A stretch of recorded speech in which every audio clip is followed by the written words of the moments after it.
Hello दोस्तों, आज हम बात करेंगे रिजर्वेशन की। सारा ही जो है ज़्यादा से ज़्यादा जो है मैं कवर करना चाहूँगा इस एक ही क्लास में। अगर कुछ छूट जाता है तो मैं इसका पार्ट 2 बना दूँगा।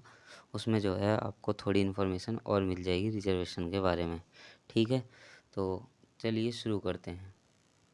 सबसे पहले जो है एक केस आया था, Champakam Dorairajan versus state of Madras. तो इस केस में क्या हुआ था, इस केस में मद्रास गवर्नमेंट ने एससी एसटी कैटेगरी के लिए रिलीजन रेस कास्ट सेक्स पे जो है पॉलिसी बना दी थी। रिजर्वेशन पॉलिसी जो है बना दी थी, डिस्क्रिमिनेट कर रहे थे।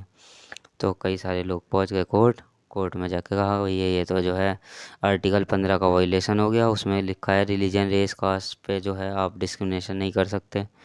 तो सुप्रीम कोर्ट ने कहा ठीक है, सही कह रहे हो आप, और जो है उन्होंने सुप्रीम कोर्ट ने अपहेल्ड करा कि रिजर्वेशन पॉलिसी जो है अनकॉन्स्टिट्यूशनल है। उसके बाद क्या हुआ, जब सुप्रीम कोर्ट ने ये वाला फैसला सुना दिया तो उसके बाद जो है पार्लियामेंट ने रेस्पॉन्ड किया। ठीक है, जब पार्लियामेंट ने रेस्पॉन्ड किया, किसके थ्रू? पार्लियामेंट लाई फर्स्ट कॉन्स्टिट्यूशनल अमेंडमेंट एक्ट 1951। ये एक्ट ने जो है 15 में क्लॉज 4 जोड़ा।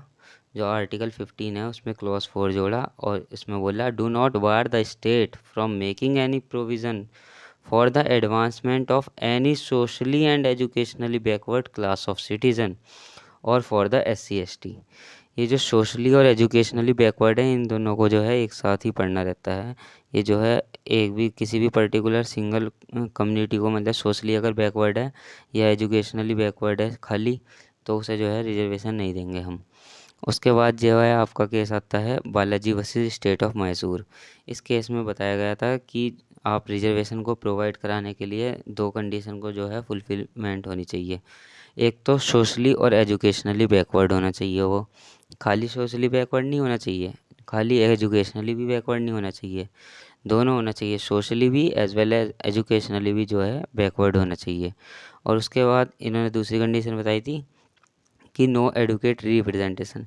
जैसा मान लीजिए एक कोई पोस्ट है पर्टिकुलर, मैं बताता हूँ इसे क्या होता है। ये एक पर्टिकुलर पोस्ट है, वो जो है 100 वैकेंसी, 100 सीट हैं उसमें, 100 की 100 है जो जनरल कैटेगरी को जो है बिलोंग करती हैं। उसमें जो है इनका बैकवर्ड क्लास वालों का कोई रिजर्वेशन नहीं है, कोई सीट नहीं है। तो इसका मतलब ये हो गया कि इनका जो है एडुकेट रिप्रेजेंटेशन नहीं है। तो अगर वो जाके कहते हैं गवर्नमेंट से कि हमारे लिए जो है कुछ सीटें इस पोस्ट में जो है रिजर्व कराई जाएँ, तो वो करा सकते हैं। इस केस में ये बात कही गई थी। इसके बाद केस आता है Devadasan versus union of India का।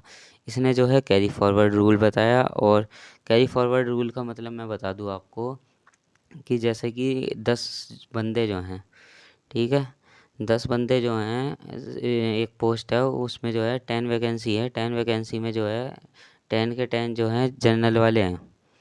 ठीक है, रिजर्वेशन की कोई सीट नहीं थी, तो रिजर्वेशन की सीट जो है 3 मान लीजिए अब है, 13 पोस्ट हैं और उसमें जो है 3 जो है रिजर्वेशन के लिए है और बाकी जो 10 हैं वो जनरल वालों के लिए है।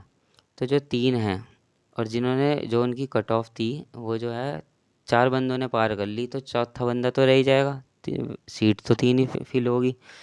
तो क्या हुआ, सीट जब 3 फिल होगी तो उसे जो है कैरी फॉरवर्ड कर देंगे, वो जो वैकेंसी बची तो उसे कैरी फॉरवर्ड कर देंगे। अगले साल जो वैकेंसी निकाल लेंगे तो अगले साल ये वैकेंसी निकाल लेंगे 14 की। तो इसका मतलब 4 सीट जो हैं ये बढ़ा देंगे। 3 तो उन्हीं की जो पहले से ही थी, एक इस बंदे की बढ़ा देंगे जो रह गया था पिछली बार। ठीक है, उसके बाद जो है इस ऐसे करते करते जो है रिजर्वेशन लिमिट जो है पहुंच गई थी 64%। ठीक है, 1961 में। तो कोर्ट ने कहा जो रिजर्वेशन हम प्रोवाइड कराएंगे वो मैक्सिमम जो है 50% तक ही प्रोवाइड कराएंगे, 50% से जो है अबव जो है इनवैलिड कहलाएगा। ये जो है कोर्ट ने डिक्लेयर करा। उसके बाद आ जाते हैं मंडल कमीशन में।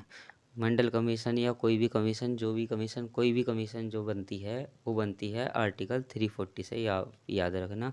तो मंडल कमीशन में जो है दो बात हुई। इस कमीशन ने जो है कहा कि 27% जो है रिजर्वेशन हम प्रोवाइड कराएंगे बैकवर्ड क्लासों को, और 10% जो है हम जनरल पुअर जो हैं, मतलब जनरल कैटेगरी वाले जो पुअर हैं उन्हें प्रोवाइड कराएंगे।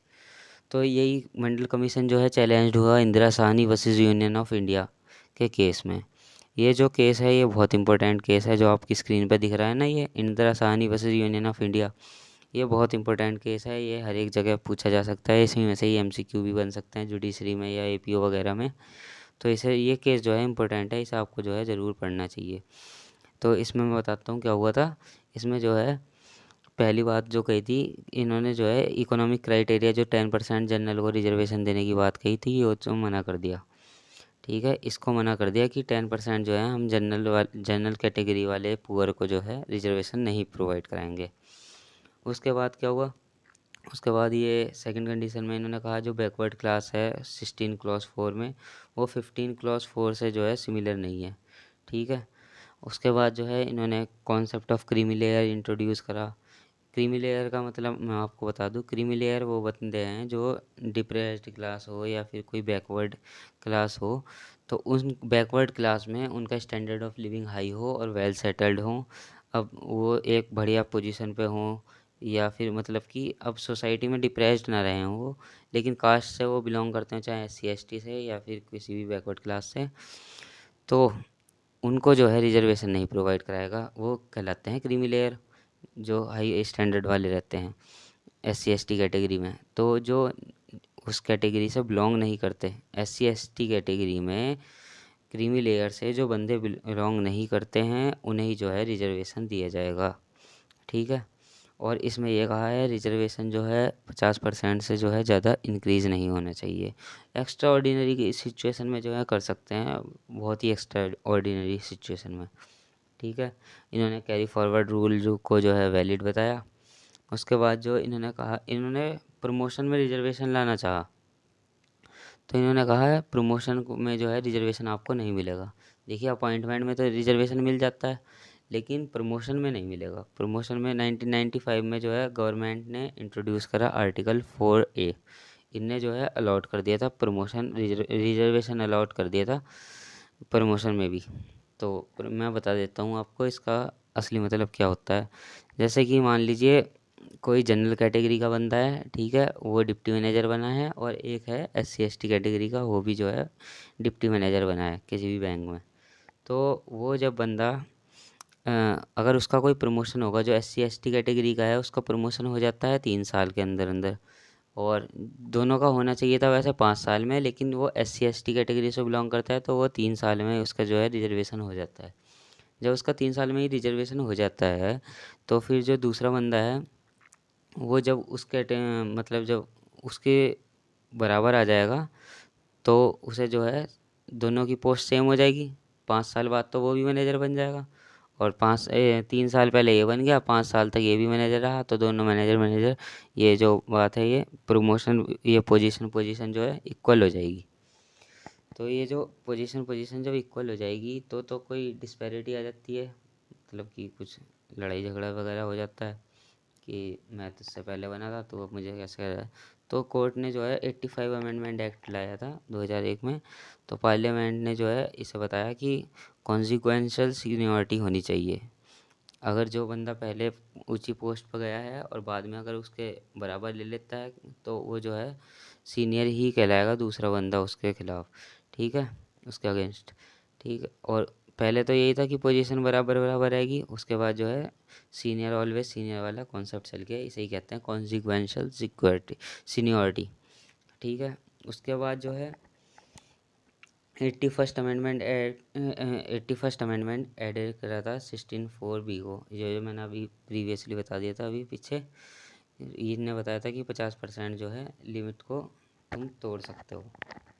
ठीक है, आर्टिकल 335 जो 2000 में आया था 82 अमेंडमेंट एक्ट के तहत। तो इस अमेंडमेंट ने जो है ये बताया था, इसमें ये कहते हैं कि एडमिनिस्ट्रेशन एफिशिएंसी कहाँ है वो सब बताओ। तो बहुत सारी कंडीशन लगा रखी थी, तो पार्लियामेंट ने 82 अमेंडमेंट एक्ट ला दिया इसकी एक्सेप्शन बनाने के लिए। तो ये केस आया था Nagaraj versus union of India का। इसने बताया था कि कौन बैकवर्ड है, कौन SC ST इनएडुकेट रिप्रेजेंट हैं, और ये एडमिनिस्ट्रेशन एफिशिएंसी जो मैंने अभी आपको बताया, ये सभी बात जो है प्रूव करनी पड़ेगी। तो ये सारी कंडीशन करने में जो है स्टेट को जो है बहुत डिफ़िकल्टी फील करनी पड़ रही थी। ये बात बताई थी state of Tripura versus Jayant Chakravarti में। उसके बाद जो है जार्निल सिंह वर्सेस लक्ष्मी नारायण गुप्ता का केस आता है।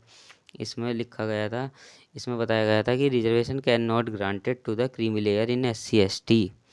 जो रिजर्वेशन है वो क्रीमी लेयर को नहीं प्रोवाइड कराया जाएगा SC ST वालों में। जैसे कि मैंने अभी बताया था, कोई क्रीमी लेयर में है मतलब SC ST में वेल सेटल्ड है, तो उन्हें जो है रिजर्वेशन नहीं दिया जाएगा, भले से वो SC ST कैटेगरी में बिलोंग करते हों। ठीक है। उसके बाद जो है आता है तुम्हारा 103rd अमेंडमेंट एक्ट 2019। ये बात करता है provide reservation for 10% EWS economically weaker section. ये तो आपने ज़रूर पढ़ लिया होगा, ये तो रिसेंटली ही हुआ था EWS के बारे में। तो ये एक 103rd अमेंडमेंट एक्ट में आया था। तो ये जो है, ये जो जनरल कैटेगरी वाले लोग हैं जो इकोनॉमिकली वीक हैं, उनके लिए 10% जो है वैकेंसी में रिजर्वेशन प्रोवाइड कराने का जो है मुद्दा लाए थे ये इस 103rd अमेंडमेंट एक्ट में। ठीक है। उससे पहले जो है एक सेंट्रल एजुकेशनल इंस्टीट्यूशन एक्ट भी था एक 2007 का।